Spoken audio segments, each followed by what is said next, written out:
Hey guys, it's brew day today. It should be a short video because I'm making Kolsch, which you've seen before, and I'm doing two 10-gallon batches today. So I won't bore you with the videos, but I did want to show you that I did follow up and clean my equipment over the winter months. And so let me give you a look at the mash tun. I just threw a little sanitizer in it. The bottom, didn't turn out too great, but the walls turned out just awesome. And if you would have seen what it looked like before, you'd agree. The rest of the equipment was just fine. I mean, I clean the kettles and everything, and I have sanitizer in there right now that I'm going to take care of. But I tell you, I had a real issue with my barley crusher. Now, I know this probably looks like the barley crusher to you, but it's not. It is the top to the barley crusher, and it's the base of the barley crusher, but this is actually from Kegland, the workings, because the other set of rollers, I believe, is shot. I couldn't mill any grain, and so I ordered that, and fortunately the parts worked out great, and that's the milled grain right now. I was really thinking this may end up being a postponed brew day, but it looks like things are going pretty well right now. So among the mess here is the old rollers, and I mean, they don't spin as freely as the new ones do, that's for sure. Even though I took them apart and I actually lubed them.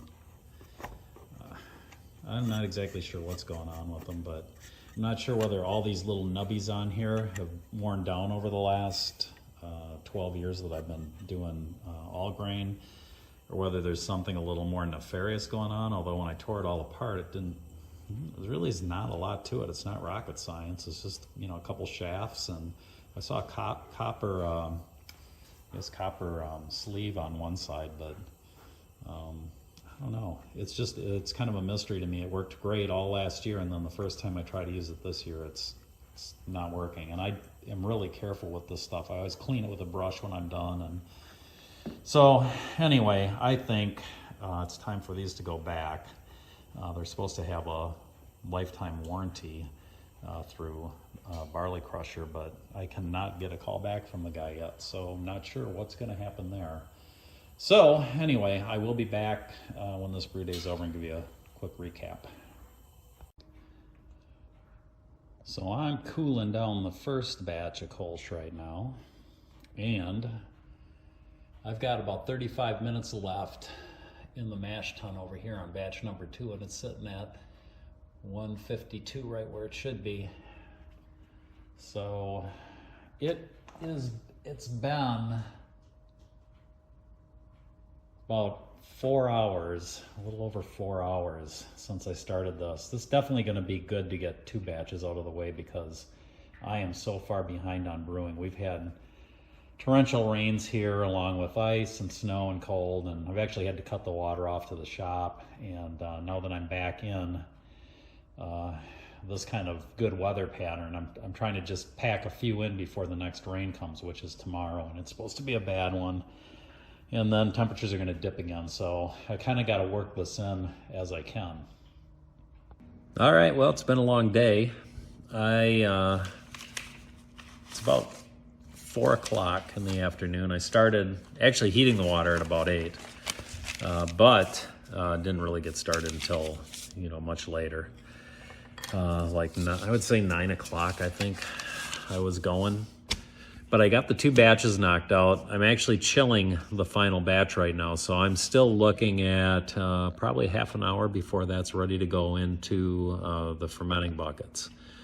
I only have 2 carboys, so it's into fermenting buckets now, and then we'll get those batches through into the secondaries, and then I can start brewing again. I'm going to do some amber ale. I may do a video on the amber ale, and I have one more batch of Kolsch to do, and I have a couple blondes that I'm going to turn into the Drunk Monkey. So if you haven't seen that video, you may want to look at that. That really went over big time. And, it's so subtle that whether I'm making it a blonde ale or whether it's going to be Drunk Monkey, it doesn't much matter.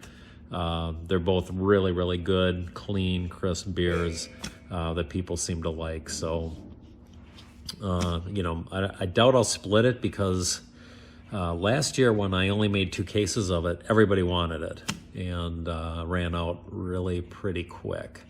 So I think this year, at least 4 cases, and we'll see where that goes. But surprisingly, the batches turned out almost identical. They had the pre-boil gravities were 1.042. That's what Beersmith said it should be. That's what it ended up being.